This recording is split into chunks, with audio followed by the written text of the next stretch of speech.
하나님 말씀 구약성경 역대하 35장입니다.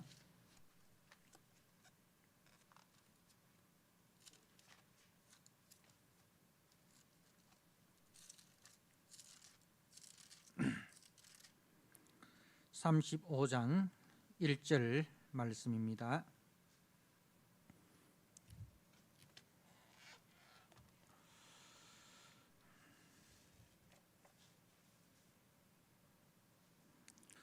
요시야가 예루살렘에서 여호와께 유월절을 지켜 첫째 달 14째 날에 유월절 어린 양을 잡으니라. 왕이 제사장들에게 그들의 직분을 맡기고 격려하여 여호와의 전에서 직무를 수행하게 하고, 또 여호와 앞에 구별되어서 온 이스라엘을 가르치는 레위 사람에게 이르되, 거룩한 궤를 이스라엘 왕 다윗의 아들 솔로몬이 건축한 전 가운데 두고 다시는 너희 어깨에 매지 말고 마땅히 너희의 하나님 여호와와 그의 백성 이스라엘을 섬길 것이라. 너희는 이스라엘 왕 다윗의 글과 다윗의 아들 솔로몬의 글을 준행하여 너희 족속대로 반열을 따라 스스로 준비하고, 너희 형제 모든 백성의 족속의 서열대로 또는 레위 족속의 서열대로 성소에 서서 스스로 성결하게 하고, 유월절 어린 양을 잡아 너희 형제들을 위하여 준비하되 여호와께서 모세를 통하여 전하신 말씀을 따라 행할지니라.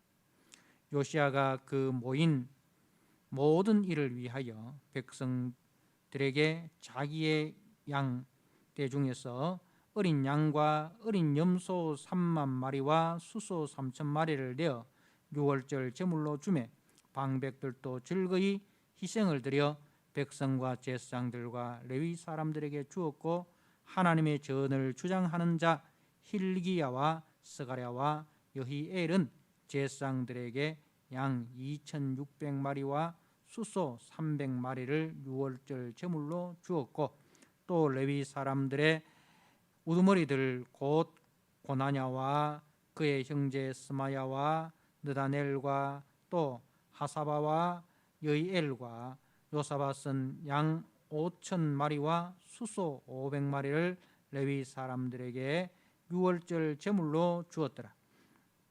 이와 같이 섬길 일이 구비되매 왕의 명령을 따라 제사장들은 그들의 처소에 서고 레위 사람들은 그들의 반열대로 서고 유월절 양을 잡으니, 제사장들은 그들의 손에서 피를 받아 뿌리고, 또 레위 사람들은 잡은 짐승의 가죽을 벗기고 그 번제물을 옮겨 족속의 서열대로 모든 백성에게 나누어 모세의 책에 기록된 대로 여호와께 드리게 하고, 소도 그와 같이 하고, 이에 규례대로 유월절 양을 불에 굽고 그 나머지 성물은 솥과 가마와 냄비에 삶아 모든 백성들에게 속히 분배하고, 그 후에 자기와 제사장들을 위하여 준비하니, 이는 아론의 자손 제사장들이 번제와 기름을 저녁까지 드림으로 레위 사람들이 자기와 아론의 자손 제사장들을 위하여 준비함이더라.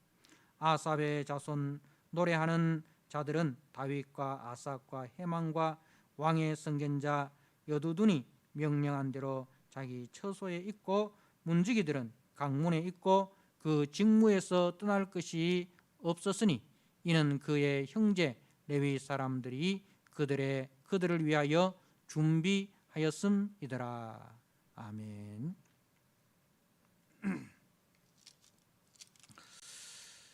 오늘 역대하 35장의 말씀은 이제 그 유다의 왕들 중에서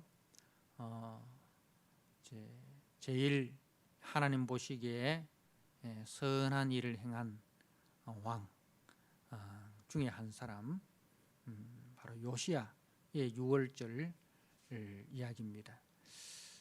이제 그 왕국의 19명의 왕들 중에는 다 하나님 보시기에 선한 왕이 없었습니다. 다 여로보암의 길로 걸어갔다는 것이죠.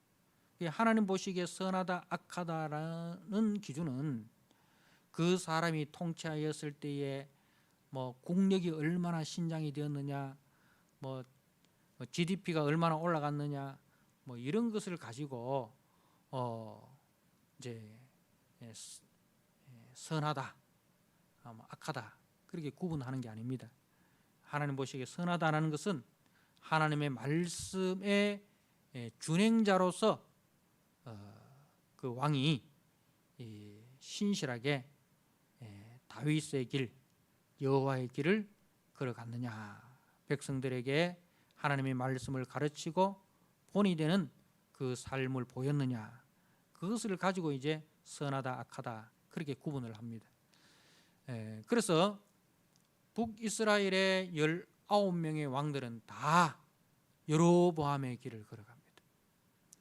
그러나 이제 남쪽에는 하나님께서 은혜를 베푸셔서 이제 선한 왕들을 몇 명 이제 주셨죠. 대표적으로 여호사밧, 그리고 이제 이 히스기야, 그리고 이제 요시야, 이 세 명의 왕들이 있습니다. 요시야는 이제 성전을 수리하고 성전 수리하는 중에 율법책을 발견을 하게 됩니다.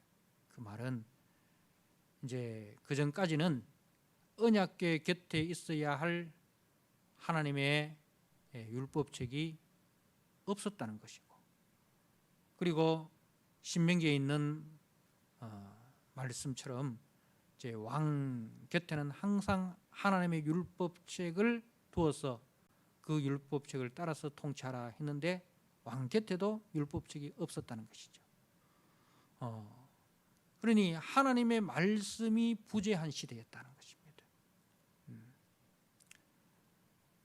그래서 우리가 이제 엘리야의 이야기를 보면 엘리야 시대에 이제 하나님께서 엘리야는 북이스라엘을 대상으로 이제 예언을 했지 않습니까? 그래서 엘리야가 그릿 시냇가에 숨었다 그렇게 했잖아요. 그릿 시냇가에 숨어 있을 때에 까마귀가 떡과 고기를 이제 공급을 했다 그렇게 했죠. 선지자가 숨었다. 선지자가 숨었다. 그것은 하나님의 말씀을 전하는 선지자가 숨었다는 것은 하나님의 말씀이 북이스라엘에 없었다는 것이죠.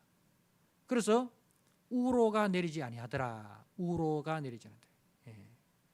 비와 이슬이 내리지 않더라는 것이 그냥 어떤 그 자연적인 현상만 이야기하는 것이 아니고 하나님의 은혜의 단비가 내리지 않은 시대였다는 겁니다. 하나님의 말씀이 가려지고 하나님의 말씀이 숨겨진 시대에는 하나님의 은혜의 단비가 내리지 않는 그런 시대였다는 겁니다. 그래서 이 요시야 시대에도 하나님의 말씀이 부재한 시대였는데 성전을 수리하다가 그 하나님의 말씀을 발견을 하고, 그래서 이제 34장 19절에 보니까 왕이 율법의 말씀을 듣자 곧 자기 옷을 찢더라. 자기 옷을 찢더라. 회개한 거죠. 지금까지 우리와 우리 조상들이 하나님의 말씀을 어떻게 대했는가, 다시 말해서 하나님을 어떻게 대하였는가, 거기에 대해서 이제 회개를 합니다. 그리고 이제 그 말씀을 이제 들려줍니다. 30절에 34장 30절에 여호와의 전에 올라가매 유다 모든 사람과 예루살렘 주민들과 제사장들과 레위 사람들과 모든 백성이 노소를 막론하고 다 함께 앉으라. 왕이 여호와의 전 안에서 발견한 언약책의 모든 말씀을 읽어 무리의 귀에 들려주고, 무리의 귀에 들려주고. 그러니까 이제 하나님의 말씀으로 온 유다의 말씀 사경을 하는 거죠. 말씀을 이제 읽어주는 겁니다. 자, 그리고 이제 32절에 보니까 예루살렘과 베냐민에 있는 자들이 다 여기에 참여하게 하며 예루살렘 주민이 하나님과 그의 조상들의 하나님의 언약을 따르니라. 제 말씀을 읽고 그 언약을 따랐다. 이 언약을 따랐다는 의미는 이제 아브라함에게 맺은 언약, 다윗에게 맺은 언약, 바로 메시아 언약입니다. 메시아 언약을 따랐다. 자, 그리고 이제 유월절을 지키는데 이 유월절을 대대로 지키라고 하나님께서 명령하지 않습니까? 이 유월절을 지킨다는 것은 그 메시아 언약을 대대로 기억한다는 겁니다. 하나님께서 창세기 3장 15절에 여자의 후손을 통해서 뱀의 머리를 깨뜨리시고 이제 자기 백성들을 구원하시겠다는 그 이제 원복음이죠. 그래서 하나님으로부터 범죄한 인간이 하나님으로부터 쫓겨납니다. 그죠? 하나님의 존재에서 쫓겨납니다. 그럼 인류의 문제는 뭐냐면은, 자, 어떻게 쫓겨난 그 하나님의 자리로 다시 돌아갈 것인가? 그게 이제 인류의 가장 큰 숙제예요. 그래서 생명나무로 가는 길이 차단되었지 않습니까? 하나님께서 두루도는 화영금 천사들로 하여금 생명나무 가는 길을 차단하였습니다. 왜냐하면 죄인이 생명나무를 먹으면 어떻게 되겠습니까? 죄 가운데서 영원히 사는 거예요. 그래서 하나님께서 생명나무 가는 길을 차단한 것은 우리에게 은혜를 베푸신 것이죠. 그래서 이제 생명나무 가는 길이 다시 열리게 되는 것은 이 죄 문제가 해결되고 난 이후에 생명나무 가는 길이 열려야 되는 거죠. 죄 문제가 해결되지 않는 가운데서 생명나무 가는 길이 열리면 안 된다는 거예요. 그래서 이 죄 문제를 어떻게 해결할 것이냐, 그게 바로 메시아 언약입니다. 이것은 원복음으로 주어졌고 아브라함에게 주어졌고 그리고 다윗에게 주어진 것이죠. 그래서 갈라디아에서는 하나님께서 아브라함에게 복음을 주셨다 그렇게 했어요. 그래서 아브라함의 씨가 다수가 아니고 한 분이다. 그분이 누구냐? 아브라함의 씨가 곧 예수 그리스도시다. 그렇게 이야기를 합니다. 그래서 우리가 마태복음 1장 1절에 아브라함과 다윗의 자손 예수 그리스도의 세계라 그렇게 이야기하죠. 그래서 예수 그리스도는 아브라함 언약의 성취자시고 다윗 언약의 성취자시고 바로 그 메시아 언약의 주인공이시다는 겁니다. 그래서 6월절의 주인공은 누굽니까? 6월절의 주인공은 바로 예수님인 거죠. 그래서 예수님께서 최후의 만찬을 하실 때에 거기는 그 자리는 누굴 잡습니까? 양을 잡는 것이 아니고 예수님 자신을 제물로 내어놓는 거죠. 그죠? 그래서 예수님께서 이것은 내 피다. 잔을 나눠주시면서 이것은 너희를 위하여 흘리는 내 피다. 그리고 떡을 나눠주면서 이것은 너희를 위해서 주는 내 몸이다. 그렇게 주시는 것입니다. 그래서 이제는 6월절 양이 그렇게 기다렸던 6월절 양의 실체 이신 예수님이 오셔서 짐승이 아니라 자신을 잡아서 이제 자신의 피를 주시고 자신의 몸을 주셔서 우리를 죄와 사망 가운데 구원하시고 하나님의 자녀로 삼아 주십니다. 그래서 이제는 우리가 예수 그리스도의 피를 힘입어 하나님의 은혜의 보좌 앞에 담대히 나아간다 그렇게 했잖아요. 히브리서 4장 16절에. 그래서 예수 그리스도의 그 십자가 대속 죽음으로 말미암아 죄 문제가 해결되고 우리가 예수 그리스도의 피를 힘입어서 하나님의 은혜 보호자 생명나무 자리로 우리가 들어가게 되는 것입니다. 그렇기 때문에 이 유월절을 대대로 지키라고 하나님께서 말씀을 하신 겁니다. 자, 그 유월절이 언제냐? 바로 첫째 달 14째 날이라. 첫째 달 14째 날에 유월절 양을 잡으니라. 그렇게 했어요. 자, 그리고 이제 왕이 제사장들에게 그들의 직분을 맡기고 그리고 이제 또 레위인들에게 또 그 직분을 맡겼는데, 이 말은 뭐냐면 지금까지 제사장들과 레위인이 자기 자리를 지키지 못했다는 겁니다. 제사장과 레위인이 그 자리를 지키지 못함으로 어떻게 되겠습니까? 특별히 이 제사장은 하나님과 백성 사이의 중보자로서, 그죠? 백성들의 죄를 대신 짊어지고 하나님께 나아가는 자고, 그리고 하나님의 용서와 은혜를 백성들에게 나누어주는 자고, 레위인은 각 지역에 나누어져서 하나님의 말씀을 가르치는 자입니다. 그러니 제사장과 레위인이 자기의 자리를 지키지 못하니까 제사가 제대로 드려지지 않고 하나님의 말씀이 제대로 가르쳐지지 않는 겁니다. 왜 그렇게 되었겠습니까? 물론 제사장과 레위인의 문제이기도 하지만은 이것은 왕과 온 백성의 문제였습니다. 바로 말씀을 천시했기 때문에 말씀을 전하고 제사를 중보하는 그 제사장과 레위인을 멸시한 거예요. 우리가 오늘 매일성경 마지막 장에 보니까 요시아의 그 네 아들, 그죠? 3명의 아들과 1명의 손자 시대가 어땠습니까? 하나님의 말씀을 비웃고 멸시했다라고 했어요. 그러니 하나님의 말씀을 가르치고 하나님과 백성 사이의 중보자로서 역할하는 제사장과 레위인들을 멸시한 겁니다. 그 멸시를 하니까 저들에게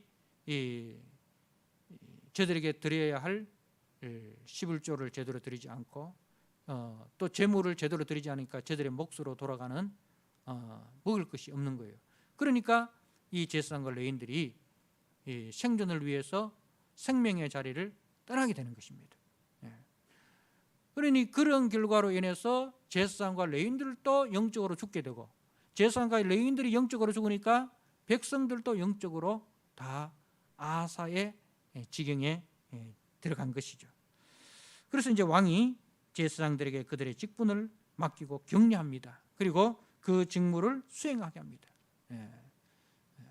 그리고 레위인들을 이제 또 세웁니다. 그리고 저들에게 하는 말이 너희 어깨에 이제 하나님의 거룩한 궤를 매지 말라. 그렇게 이야기합니다. 무슨 이야기냐면은 언약궤라는 것은 성소에서 가장 깊은 지성소에 그죠? 지성소에 보관이 되어 있어야 되는데, 그러니까 이 지성소에 보관이 되어 있어야 할 하나님의 언약궤가 레위인의 어깨에 매여졌다는 것은 언약궤가 그 지성소의 자리를 떠난 적이 있었다는 말입니다. 다시 말해서 그 언약궤를 왕과 백성이 배척을 했다는 것이죠. 특히 이제 그 아하스 시대가 그러했지 않습니까? 아하스 시대가 그러했지 않습니까? 그리고 므낫세 시대, 이 요시아의 아버지 이 므낫세 시대가 그러했습니다. 성전에 우상을 들여놓은 거죠. 성전에 우상을 들여놓으니까 그 하나님의 법궤가 우상과 함께 있을 수가 없는 거죠. 그래서 그런 측면도 있는 것입니다. 자, 이제 어깨에 매지 말고 마땅히 너희의 하나님 여호와와 그의 백성 이스라엘을 섬길 것이니라. 섬길 것이니라. 자, 하나님을 섬긴다. 하나님을 섬기는 것은 무엇입니까? 하나님의 말씀을 준행하는 것입니다. 하나님을 섬긴다는 것은 하나님의 말씀을 준행하는 것이 하나님을 섬기는 겁니다. 말씀을 따라서 우리가 하나님을 섬길 수 있는 방도가 없습니다. 말씀에 순종하는 것이 하나님을 섬기는 거예요. 그래서 말씀에 순종하는 것은 하나님을 하나님답게 우리가 섬기는 거예요. 하나님을 나의 창조주시고 하나님이 나의 구원자이심을 우리가 확실히 믿고 거기에 맞는 대우를 하는 거예요. 그래서 하나님을 섬긴다는 것은 하나님만이 나의 창조주시고 하나님만이 나의 구원자십니다. 하나님 외에는 다른 신이 없습니다. 하나님만이 나의 보호자시고 하나님만이 나의 인도자십니다. 하나님만이 나의 아버지시고 하나님만이 나의 왕이시고 하나님만이 나의 신랑이시고 하나님만이 나의 목자십니다. 이게 하나님을 하나님답게 대접하는 겁니다. 그래서 하나님도 섬기고 재물도 섬기고 하나님과 세상을 겸하여 섬기는, 이거는 하나님을 섬기는 게 아니고 하나님을 욕보이는 겁니다. 여러분, 우리 아버지가 있는데 우리 아버지도 아버지라 하고 옆집 아저씨도 우리 아버지라 하고, 그러나 놓고는 내가 언제 아버지를 아버지라 부르지 않은 적이 있습니까? 그게 아버지 섬기는 게 아니잖아요. 아버지는 한 분이잖아요. 아저씨는 아무리 잘해줘도 옆집 아저씨는 옆집 아저씨예요. 아버지가 아무리 나에게 못해줘도 아버지는 아버지인 거예요. 그래서 아버지가 잘해줘도 못해줘도 아버지를 아버지로서 내가 섬기는 거예요. 근데 하나님은 변함없이 우리를 사랑하시고 변함없이 우리에게 은혜를 베푸시는데, 그 변함없는 하나님을 향해서 우리가 두 주인을 섬기는 그런 삶을 살았다는 거죠. 이스라엘이. 그거는 섬기는 게 아니라는 겁니다. 자, 그리고 하나님을 섬긴다는 것은 또 뭐냐 하면은 하나님께서 나에게 주신 이웃들을 사랑하는 겁니다. 하나님이 나에게 주신 이웃들을 사랑하는 것입니다. 그래서 이웃에게 공의를 베푸는 거죠. 이웃에게 공의를 베푸는, 나로 인하여 다른 사람이 힘들어지지 않도록, 나로 인하여 다른 사람들이 억울하지 않도록 나 살기 위해서 다른 사람을 짓밟는 그런 행위를 하지 않고, 이제 이웃은 하나님께서 나에게 성결하고 주신 사람들이다. 그래서 우리가 내 이웃을 내 몸과 같이 사랑하는 것. 내 이웃에는 누가 속해 있습니까? 이웃을 멀리서 찾지 말라 했잖아요. 이웃은 항상 가까이 있습니다. 어디서부터? 내 가정에서부터. 내 남편이 내 이웃이고, 내 아내가 내 이웃이고, 내 부모가 내 이웃이고, 내 자녀가 내 이웃이고, 내 옆에 있는 성도가 내 이웃이고, 내가 함께 직장 생활하는 나의 동료가 내 이웃이라는 거죠. 그 이웃은 잘 안 섬기면서 뭐 아프리카에 있는 사람들 우리 물론 섬겨야 됩니다. 어디서부터? 내 가장 가까운 데서부터 섬기라는 거죠. 가장 가까운 데서부터 잘 섬기고, 그리고 이제 우리 아프리카 사람들도 생각하고 뭐 가난한 사람들도 생각하고 이렇게 해야 되는데, 뭐 내 가정 내팽개치고 내 교회 내팽개치고 내 직장 내팽개치고 그건 아니다라는 거죠. 그래서 하나님을 섬긴다라는 것은 하나님을 하나님답게 대접하는 것이고, 이웃에 대해서 이제 하나님이 주신 내가 섬겨야 할 대상으로, 그리고 내가 하나님의 복을 흘려 보내야 할 대상으로 우리가 그렇게 모시는 겁니다. 자, 그렇게 하고 이제 요시야가 유월절을 드리는데 7절에 보니까 요시야가 유월절 제물로 이제 어린 양과 어린 염소 3만 마리와 숫소 3천 마리를 유월절 제물로 줬습니다. 유월절 제물이라는 것은 우리가 유월절 규례에 보면은 유월절 제물을 잡는데 어떻게 잡습니까? 한 가정에서 한 마리를 잡습니다. 그죠? 그 가정이 가난하면은 이웃집과 더불어서 한 마리를 잡습니다. 그래서 그것을 유월절 어린 양을 잡아서 같이 이렇게 나누어 먹습니다. 그죠? 같이 나누어 먹습니다. 그러니 가난한 사람들 중에서는 양이 없어서 이제 잡지 못하는 그런 가정이 있을 거 아닙니까? 근데 왕이 그들을 위해서 이렇게 이제 내어놓죠. 그리고 이제 방백들도 그 왕이 내어 주니까 즐거이 또 희생을 드려서 내어놓고, 그리고 제사장들도 내어놓고 또 레위 사람들도 내어놓고, 이렇게 해서 가진 자들이 더 많이 이렇게 내어놓습니다. 내어서 그래서 이 유월절 잔치에 참여하지 못하는 사람이 없도록 이렇게 하는 거죠. 이 말은 무엇입니까? 이게 바로 교회라는 거죠. 교회는 가난한 자와 부자가 있대. 부자들은 가난한 자를 무시하는 게 아니고 그 가난한 자를 위해서 자기 것을 내어놓고, 또 가난한 자들은 내어놓는 부자들을 또 존중하고 존경하고 그렇게 하나의 공동체.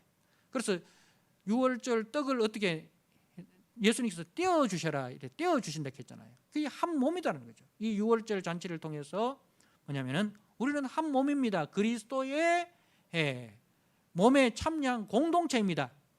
그거죠. 근데 이제 고린도 교회가 이제 성만찬을 하는데 문제는 뭐였습니까? 부자들이 일을 마치고 와서 먼저 먹어버리는 거예요. 자기들은 먹고 취하여 있고, 가난한 자들은 일 마치고 오니까 아무것도 먹을 것도 없고. 이게 뭐냐? 그건 성만찬이 아니다 이거죠. 주님의 몸에 참여한 게 아니다 이거죠. 그래서 그로 인해서 너희들 가운데 병든 자가 많고 그렇게 했잖아요. 거기에 대한 하나님의 징계가 있는 거예요. 그 교회가 교회됨을 잃어버리는 거예요. 교회가 뭡니까? 그리스도의 몸에 참여한, 그리스도가 교회의 머리시고, 그리고 우리 모두는 그리스도의 몸에 참여한 한 공동체, 한 지체라는 이 공동체 의식, 이 연합 의식, 이 깨어져 버리면 그건 교회가 아니라는 거예요. 그래서 이제 이 호시아로부터 시작해서 방백들과 제사장들과 레인들이 다 이렇게 이제 가난한 사람들을 위해서 자기의 재물들을 기꺼이 이 기쁨으로 내어놓습니다. 자, 그리고 이제 6월절 양을 잡는데 11절에 보니까 6월절 양을 잡으니 제사장들은 그들의 손에 피를 받아 뿌리고, 자, 피는 생명이 했습니다. 그죠? 피는 레위기에 보면 피는 곧 생명이라 했습니다. 자, 그리고 피 흘림이라는 것은 뭐예요? 피를 흘렸다는 것은 뭐예요? 죽음을 말하는 거죠. 피는 생명이고 피가 흘리면은 그건 죽음이에요. 자, 그리고 피를 뿌렸다는 것은 뭐예요? 대속입니다.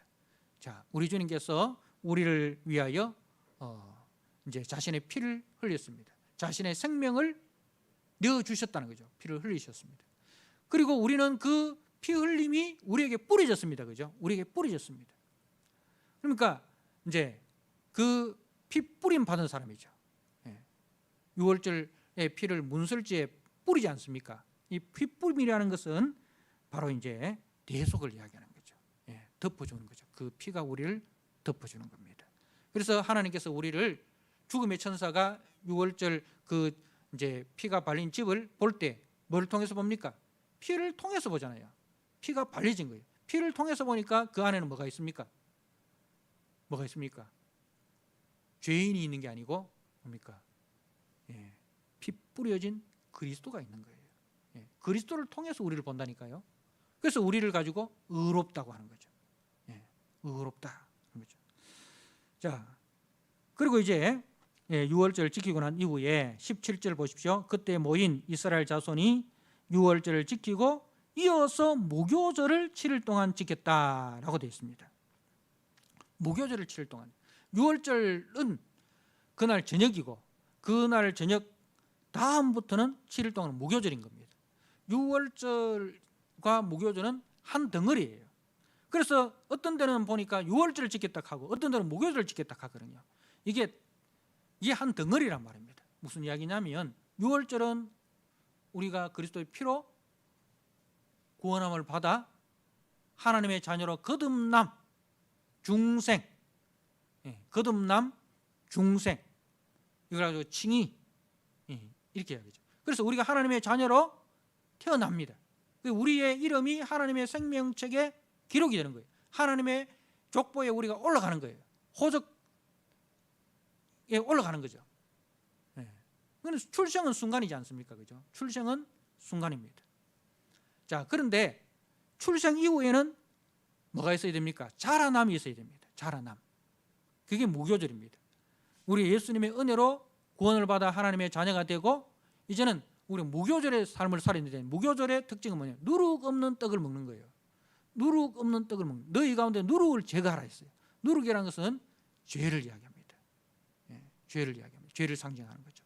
그래서 무교절의 삶을 산다는 것은 구원받은 우리들이 해야 될 일은 우리 속에 있는 죄를 제거하고 우리 속에 죄가 거하는 삶이 아니라 우리 속에 주님의 피가 거하는 삶, 주님의 은혜가 거하는 삶, 주님의 그 은혜와 능력이 거하는 삶을 우리가 힘써 살아가야 된다. 죄와 싸우고 우리 몸이 죄의 병기가 아니라 하나님의 의의 병기로 들어지도록 우리가 힘쓰는 삶을 사는 7일이라는 것은 이제 7일은 완전수를 말합니다.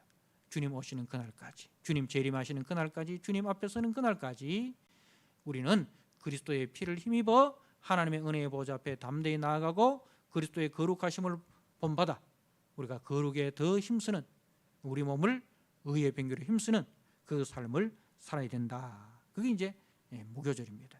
그래서 요시야의 6월절은 바로 이제 과거 조상들로부터 지금까지 지켜지지 못했던 메시아 언약을 기억하고 그 메시아 언약을 우리에게 주신 하나님의 은혜에 우리가 감사하고 그리고 이제 죄의 병기가 아니라 의의 병기로 자기들을 헌신하는 그 헌신 예배였다. 오늘날로 말하면 헌신 예배였다 하는 겁니다. 사랑하는 성도 여러분, 이 요시야의 6월절이 이제 우리 주 예수 그리스도의 십자가의 구속 사건으로 완성이 됩니다. 그죠? 십자가의 구속 사건으로 완성이 됩니다. 이제는 우리가 예수 그리스도의 십자가로 말미암아 하나님의 자녀로 거듭났고, 이제는 우리가 힘써야 할 것이 무엇입니까? 구원받은 자로서 구원에 합당한 열매를 맺어가는 그 선한 싸움을 우리가 힘써 싸워야 됩니다. 이제 요시야가 그 뒤에 이제 죽고, 그리고 이제 36장에 요시야의 그 세 아들과 한 명의 손자로 인해서 이제 바빌론 포로, 1차 포로, 2차 포로, 3차 포로까지 나오고, 그 다음에 22절부터는 바빌론 포로에서 회복되는 바빌론 귀환 이야기가 나옵니다. 그래서 결국은 이제 그 하나님께서 우리를 돌이키신다는 거죠. 이 역대기 이야기는 사람은 이렇게 다 전적으로 타락하고 전적으로 부패한 그 인간의 한계를 보여줍니다. 히스기야나 요사밧이나 요시야나 다 선한 왕들이었지만 그러나 자력으로는 구원 얻을 수 없는 인간의 한계를 갖고 있는 거예요. 인간 중에서도 그나마 괜찮은 왕이었는데 그들도 뭡니까? 다 죄가 있다는 거죠. 그래서 자력으로는 하나님 앞에 돌아갈 수 있는 인간이 없다는 것을 이제 이 역대하 구약 전체가 이야기하는 겁니다. 그러면 우리가 어떻게 하나님께로 돌아갈 수 있는가? 바벨론 포로에서 귀환하는 것은 어떻게 되는가? 하나님의 능력으로, 하나님의 은혜로 된다는 거죠.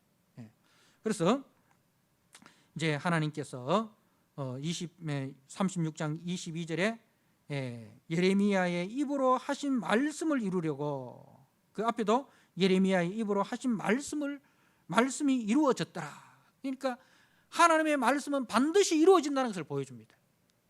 그 좁게는 역대하의 이야기고 크게는 창세기 3장 15절에 메시아 언약, 원복음, 이 반드시 이루어진다는 거죠. 반드시 이루어지는데 누가 이루십니까? 하나님께서 반드시 이루십니다. 반드시 이루십니다. 그래서 성도는 하나님께서 그 약속을 반드시 이루신다는 것을 믿는 사람이 성도입니다. 이게 하나님의 약속은 다 이루어졌습니다. 메시아를 보내시겠다 하셔서 우리가 이번 주 금요일에 성탄절을 지키지 않습니까? 메시아가 오셨습니다. 그리고 그 메시아를 믿는 자는 누구든지 하나님의 자녀가 되는 권세를 받게 됩니다. 그리고 그 메시아가 가면서 우리에게 뭘 부탁하셨습니까? 너희는 가서 모든 족속으로 제자를 삼아라 했습니다. 오직 성령이 너희에게 임하시면 너희가 권능을 받고 내 증인이 되라 했습니다. 그래서 지금은 우리가 증인되는 삶을 살죠. 근데 그것이 완전되는 게 아니에요. 내가 속히 오리라 했어요. 그죠? 내가 속히 오리라. 주님, 이제는 재림의 약속만 남아 있습니다. 이 재림의 약속, 이 약속도 반드시 되리라. 예레미야의 입으로 하신 말씀이 이루어졌더라. 예레미야의 입으로 하신 말씀은 하나님께서 예레미야의 입에 주신 말씀이에요. 그죠? 그 말씀이 반드시 이루어집니다. 예. 때문에 우리 주님께서 반드시 오리라, 속히 오리라. 속히라는 말은 빠르게라는 그런 뜻이 아니라 반드시라는 거예요. 반드시 오리라. 예, 주님 반드시 오십니다. 그 약속을 믿고 주님 오시는 그날까지 우리가 이 무교절의 삶을 힘써 살아감으로 주님 오실 때에 칭찬과 존경과 영광을 받는 우리 모든 믿음의 성도 되시기를 주님의 이름으로 축복합니다. 아멘. 아버지 하나님, 오늘 말씀을 통해서 요시아의 유월절을 우리가 들었습니다. 유월절의 그 성경적 의미가 무엇이고, 유월절을 지키고 난 이후에 무교절을 지켰는데 무교절의 삶이 무엇인가를 우리가 말씀을 통하여 살폈습니다.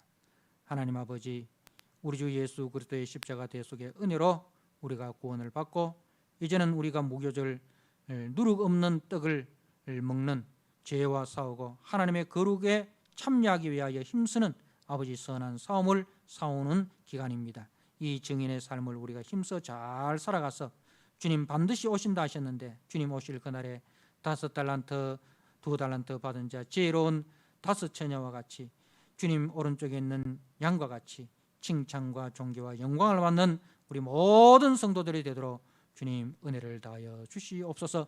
바울처럼 선한 싸움 다 싸우고 의에 멸류관 생명에 멸류관 쓰는 성도들이 되게 하여 주옵소서. 지금 또 코로나로 인하여 우리가 함께 모이지는 못했지만은 흩어져서 하나님 아버지 각자의 삶 속에서 삶의 예배자로서 하나님 앞에 힘써 아름답게 순종하며 살아가는 복된 우리 성도들 다 되게 하여 주옵소서.